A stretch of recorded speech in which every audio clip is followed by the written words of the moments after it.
আজ ভারতের ৮০তম স্বাধীনতা দিবস। এই পবিত্র দিনে আপনাদের সকলের জন্য আমার ভালোবাসা এবং শ্রদ্ধা। আজকে যে কথাগুলো বলব সেই কথাগুলো শুরুর আগে একটি স্মৃতিকথন থেকে কয়েকটি লাইন তুলে ধরছি। Listen, you prisoners. In the universe, there is one God, and He lives in heaven above. But in Port Blair, there are two. One of the God of heaven, and another the God of earth. That is myself. The God of heaven will reward you when you go above, but this God of Port Blair will reward you here and now. So, you prisoners, behave well. You may complain to any superior against me, but my word shall prevail. I hold my own. এই কথাগুলি বলেছিলেন David বারি। আপনারা নিশ্চয়ই বুঝতে পারছেন কোন David বারি কথা বলছেন। হ্যাঁ, আপনারা ঠিকই ধরেছেন। আন্দামানের কুখ্যাত সেলুলার জেলের যিনি ছিলেন সর্বময় কর্তা, সেই ডেভিড বারি।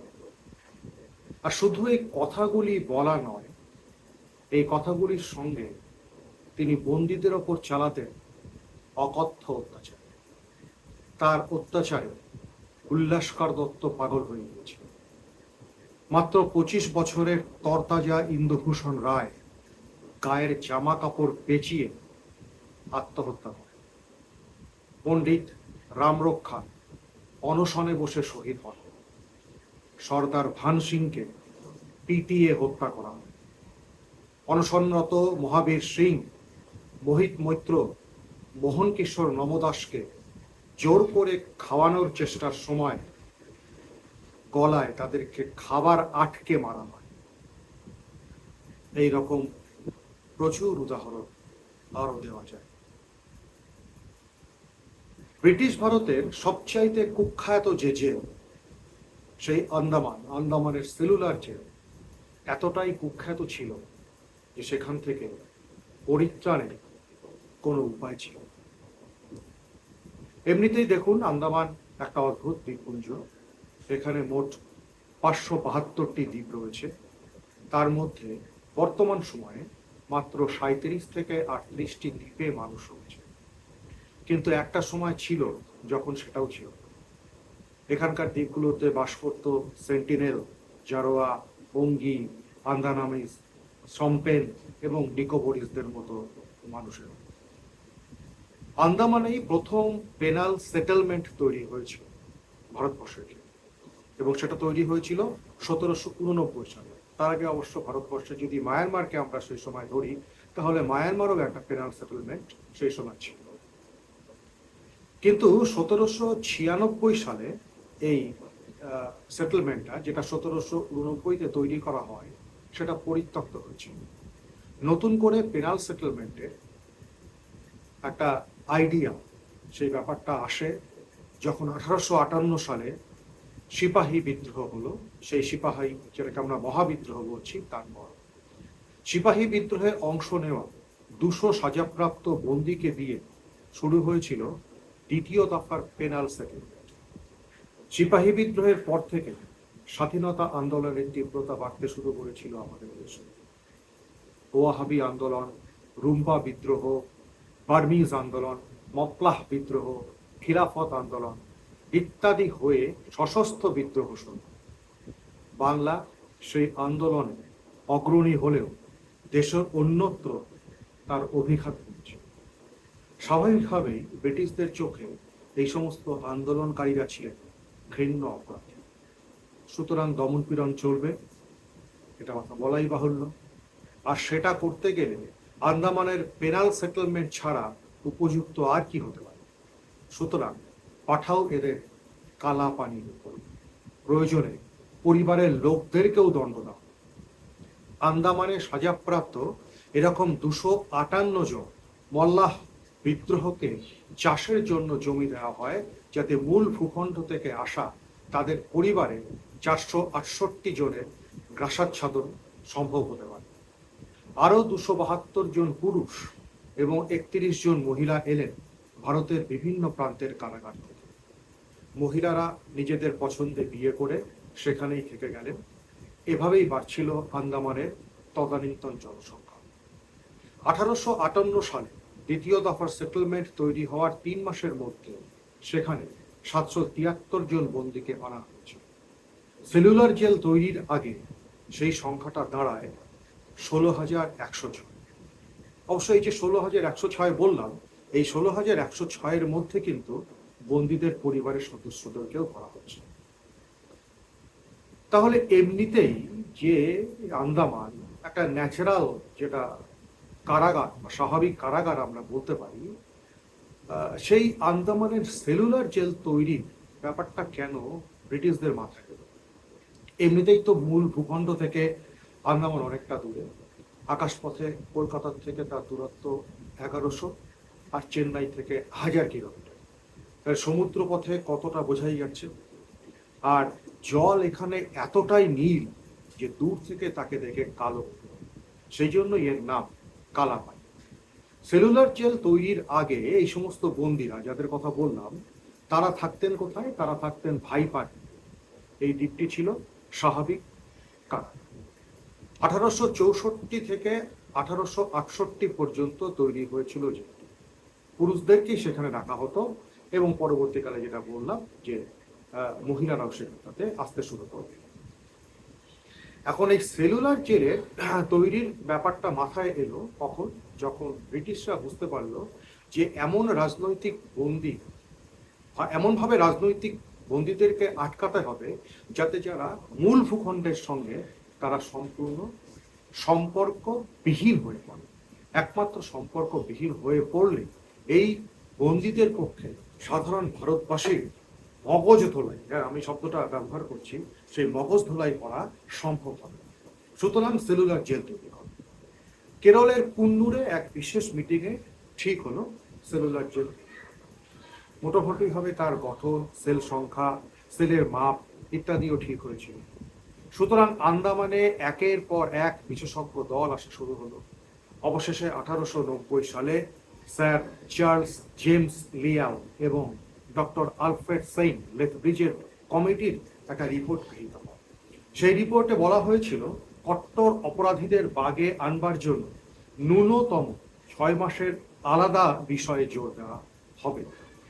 সেলুলার জেল তৈরির প্রথম ধাপে পোর্ট ব্লেয়ারের তখনকার সুপারিনটেন্ডেন্ট কর্নেল থমাস ক্যাডেলকে বলা হলো অন্তত 600 সেল বিশিষ্ট সেলুলার জেলের প্ল্যান এবং এস্টিমেট জমা দিতে। ডক্টর লেথব্রিজের নেতৃত্বে যে প্ল্যান হলো তাতে দরকার ছিল 1220 ফিট বাই 630 ফিট জায়গা একটা জমি। প্রথমে দেখা হলো পাহাড়গাঁও এবং প্রথরাপুরের যে এলাকা, সেই এলাকা সেটা সমুদ্রপৃষ্ঠ থেকে 200 ফিট। কর্নেল ক্যাডেল পছন্দ করলেন আটলান্টা পয়েন্টের ওপর আবারডিনের 790 ফিট বাই 231 ফিট এলাকার বর্তমান উচ্চতা, যার উচ্চতা 75 ফিট। এইসব দেখা দেখির মধ্যেই পোর্ট ব্লেয়ারের সুপারিনটেন্ডেন্ট পাল্টে গেল। এলেন কর্নেল N.M. হর্সফোর্ড। এবং তিনি কি করলেন? তিনি জায়গা নিয়ে কোনো আপত্তি তুললেন না, শুধুমাত্র 3 তলার বদলে 2 তলা সেলুলার জেল তৈরির তিনি পক্ষপাতী ছিলেন। তার যুক্তি ছিল ভূমিকম্প হলে জেল ভেঙে পড়তে পারে। কিন্তু বন্দী সংখ্যার কথা মাথায় রেখে নির্মাণকারীদের হাতেই ছাড়া হলো বিষয়টি। 1896 থেকে 1906 পর্যন্ত চলল সেলুলার জেলের নির্মাণের কাজ। নির্মাণ কাজে কারা হাত লাগালেন জানেন? হপা করে নির্মাণ কার্যে হাত লাগালেন সেখানকার বন্দী। ভাবুন ব্রিটিশ ভারতে কি অবস্থা ছিল। স্বাধীনতা সংগ্রামীরা আরো একদল স্বাধীনতা সংগ্রামীদেরকে বন্দী করে রাখবার জন্য সেলুলার জেল করেছিল। সেই সময়টাতে যে নির্মাণ কার্য চলেছিল তার জন্য যে মূল্য ব্যয় করা হয়েছিল সেটা ছিল 2,58,00,000, ভুল বললাম, 2,58,764 টাকা। আর বন্দীদের মূল্য ছিল 1,62,708 টাকা। অন্যান্য সমস্ত নির্মাণ নিয়ে মোট খরচ হয়েছিল 5,17,352 টাকা। তারার মতো এই যে গঠন সেলুলার জেলের, তাতে মোট 7টি উইং আছে, প্রতিটি 3 তলা। সেলের সংখ্যা হলো 698টি। 1941 সালের ভূমিকম্প এবং জাপানি হানার পর আজকের দিন টিকে রয়েছে 3টে উইং। সেলের সংখ্যাও এই মুহূর্তে 296। এক একটি সেল 13.5 ফিট লম্বা আর 7.5 ফিট চওড়া। প্রত্যেকটি সেলে রয়েছে মোটা লোহার দরজা। সেলের সামনে 4 ফিট বারান্দা, ধনুকাকৃতি দেওয়ালের সঙ্গে পোক্ত লোহার উইং। প্রত্যেক উইংয়ে কিন্তু সমপরিমাণ সেল ছিল। 1 নাম্বার এবং 2 নাম্বার উইংয়ে ছিল 105টি করে 210টি সেল। 3 নাম্বার উইংয়ে সেলের সংখ্যা ছিল 150টি। বাকিগুলিতে ছিল 78, 72, 60 এবং 126টি সেল। কোনো উইংয়ের সেল মুখোমুখি নয়, অর্থাৎ একটা উইং থেকে বারান্দা বা একটা উইংয়ের সামনের যে বারান্দা বা সেল, তার থেকে অন্য উইংয়ের পেছনটা দেখা যাবে, কোনো মতে মুখোমুখি কোনো কিছু দেখা যাবে। সেলগুলিতে 3 ফিট চওড়া এবং 1 ফুট লম্বা যে গবাক্ষ রয়েছে, সেটিও মেঝে থেকে 9 ফিট উঁচু। ফলে ওই অত উঁচু ছোট্ট ভেন্টিলেটর দিয়ে পেছনের উইংকে দেখা কখনোই সম্ভব নয়। তারার মতো 7টি উইং যে জায়গায় মিলেছে, সেখানে 3 তলা সেন্ট্রাল টাওয়ার। 7টি উইংয়ের করিডর গোল হয়ে এক জায়গায় এসে মিশেছে। প্রত্যেকটি করিডর লোহার গেট দিয়ে আলাদাভাবে আটকানো। সেন্ট্রাল টাওয়ারে যেমন সশস্ত্র রক্ষী থাকতো, তেমনি ত্রিতল 7 উইংয়ের প্রত্যেকটি তলায় একজন করে মোট 21 জন প্রহরী পাহারা।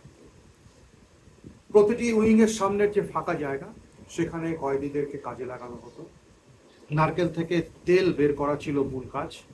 ঘানিতে জুতে দেওয়া হতো তাদের। ভাবুন, সভ্য দেশের মানুষ ঘানিতে জুতে পশুর মতো ঘুরছে, ঘানি চলছে, তেল উৎপন্ন হচ্ছে।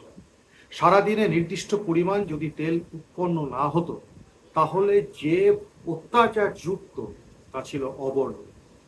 আর অন্যান্য অমানবিক কাজ তো ছিল। এই ফাঁকা জায়গাতেই রাখা হতো বড় জলাধার। পাইপ দিয়ে নিচের সমুদ্র থেকে জল আনা হতো। তবে পানের জন্য ছিল অন্য জল। দ্বিতীয়বার শৌচাগার যেতে চাইলে অনুমতি পাওয়া যেত না। পেট খারাপের সমস্যা হলে নারকীয় অবস্থা হতো বদলে। প্রবল পরিশ্রমে শরীর খারাপ হলে ভাগ্যের হাতে নিজেকে সঁপে দেওয়া ছাড়া আর কিচ্ছু করবার ছিল না। কোনো প্রতিবাদ জুটত প্রবল প্রভাব। সেটা যে কি অমানসিক তা ভাবতেও সেই বিরোধী। এক পাশে ছিল ফাঁসি ঘর আর তার সামনে রাখা টাব। সেই টাবেই ফাঁসির আগে কয়েদিদের স্নান করানো হতো। ফাঁসি ঘরে 3 জনকে একসঙ্গে ঝোলানোর ব্যবস্থা ছিল। আর যেদিন ফাঁসি দেওয়া হতো, সেদিন অন্য বন্দীদের সেটা দেখতে বাধ্য করা হতো, যাতে তারা শুধরে যায়, যাতে তারা কোনো সমস্যার সৃষ্টি না করে। নির্মাণের পর 1906 সাল থেকে সেলুলার জেলের ইতিহাস বিভিন্ন ঘাত প্রতিঘাতের মধ্যে দিয়ে এগিয়েছে। একদিকে স্বাধীনতা সংগ্রামী সর্বহারা বিপ্লবীরা, আর অন্যদিকে দুরন্ত অত্যাচারী ব্রিটিশ শাসন।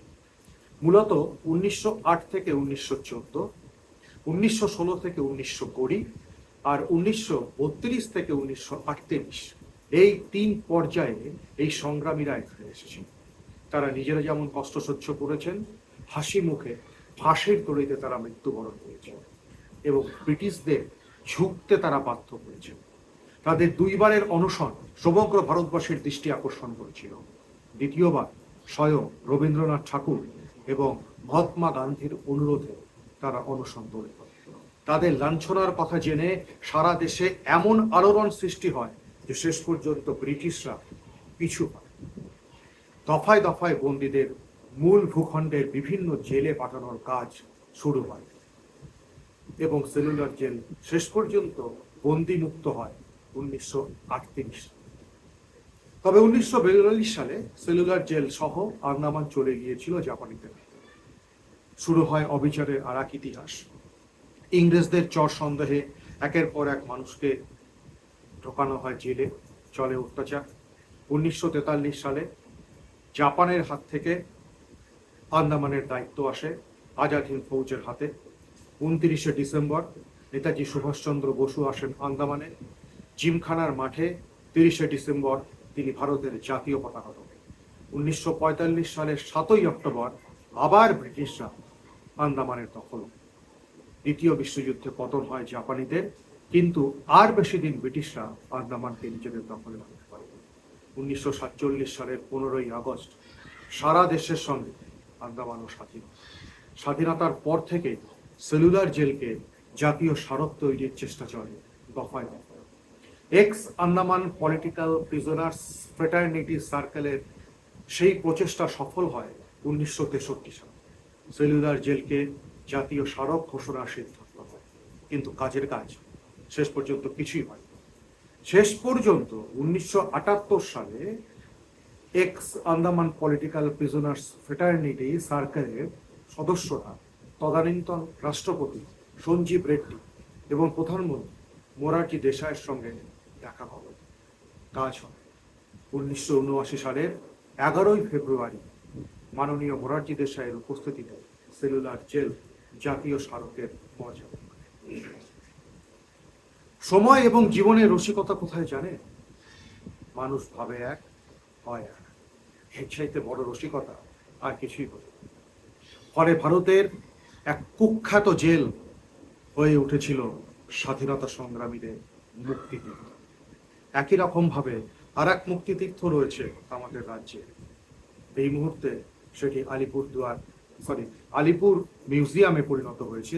আর কলকাতার আলিপুর জেল যেটা ছিল সেটা এই মুহূর্তে মিউজিয়ামে পরিণত হয়েছে। সেটিও আমাদের এই সেলুলার জেলেরই ধাঁচে তৈরি, এবং সেখানেও বন্দী ছিলেন বিভিন্ন স্বাধীনতা সংগ্রামী। সেখানে ছিলেন কারা?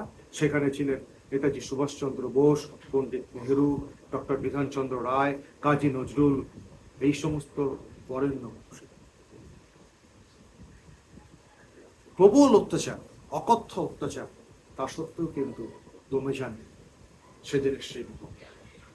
আজকে এই 80তম স্বাধীনতা দিবসে যে ভারতবর্ষকে আমরা পাচ্ছি, সেই ভারতবর্ষ কিন্তু তাতেই না।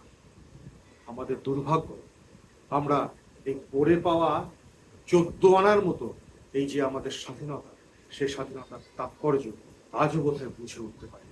আর বুঝে উঠতে পারিনি বলেই আজও দেশের মহান মানুষদেরকে নিয়ে নানা অকথা কুকথা ভেসে বেড়ানো। এখনো আমাদের ভারতবাসীদের মধ্যে চলে জাতপাতের লড়াই, সাম্প্রদায়িক সম্প্রীতি বিনষ্ট।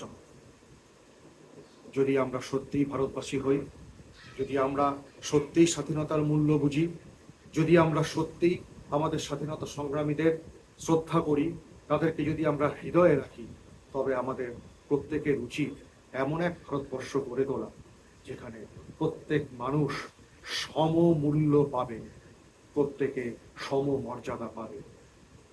তাহলেই বোধহয় সেদিনের সেই আত্মবলিদান দেওয়া মহান মানুষদের যে পরিশ্রম, তাদের যে স্বপ্ন, সেই স্বপ্ন সফল হবে।